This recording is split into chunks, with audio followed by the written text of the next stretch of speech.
श्री कृष्ण भगवान की जय। दूसरा अध्याय।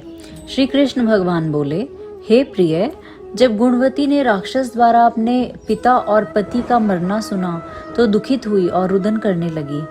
हे स्वामी, हे पिता, आप मुझे छोड़कर कहाँ चले गए? मैं आपके बिना क्या करूं? अब मेरे भोजन वस्त्र का प्रबंध कौन करेगा? अब मैं किसकी शरण लूं? मैं विधवा हो गई हूँ। विधाता का मेरे ऊपर कोप हुआ।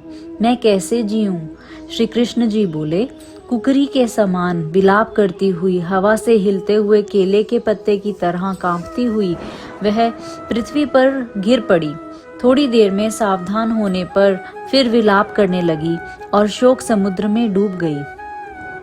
उस गुणवती के ने घर की सब वस्तुएं बेचकर यथाविधि से अपने पति की पारलौकिक क्रिया की और उसी नगर में विष्णु भगवान की भक्ति में तत्पर होकर इंद्रियों को वश में कर शांति से रहने लगी और मरण तक एकादशी और कार्तिक मास के व्रत आदि करती रही। हे प्रिय, यह दोनों व्रत मुझे अत्यंत प्यारे हैं, जिसके करने से भोग और मोक्ष की प्राप्ति होती है, पुत्र और संपत्ति मिलती है।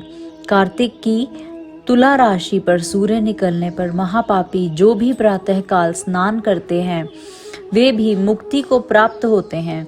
जो मनुष्य स्नान, जागरण, दीपदान और तुलसी का पालन करते हैं वे विष्णु के रूप हैं।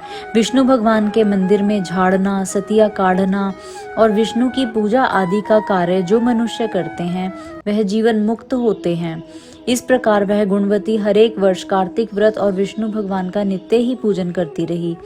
एक समय वृद्धावस्था के कारण दुर्बल होने से, रोग और ज्वर से पीड़ित होने पर भी गंगा स्नान को गई। जो ही पानी में उतरी, जाड़े के मारे कांपने लगी। उसी समय गुणवती ने आकाश से आता हुआ विमान देखा।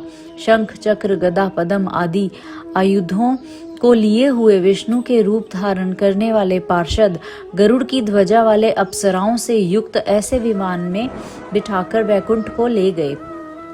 प्रदीप्त अग्नि के समान कीर्ति वाली गुणवती विमान में बैठी हुई कार्तिक व्रत के प्रभाव से मेरे पास आ गई।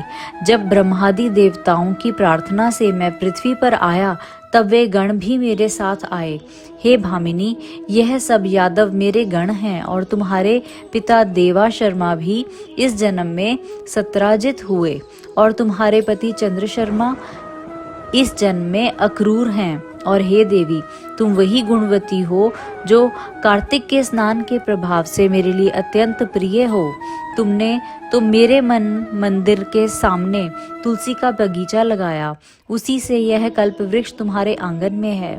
कार्तिक में जो पहले तुमने दीपदान किए हैं उसी फल से तुम्हारी सुंदर देह और घर में लक्ष्मी देवी का निवास है। जो संपूर्ण व्रतादिक पति स्वरूप भगवान को अर्पण किए थे, इसलिए तुम मेरी पत्नी बनी हो। और तुमने जन्म मृत्यु तक जो कार्तिक व्रत उपवास किए, इससे तुम्हारा वियोग मुझसे कदापि नहीं होता। इसी प्रकार कार्तिक में व्रत करने वाले तुम्हारे समान मेरे प्रिय होंगे। सूत जी बोले, सत्यभामा जी अपने पूर्व जन्म का सब हाल जानकर बड़ी प्रसन्न हुई। बोलो श्री कृष्ण भगवान की जय।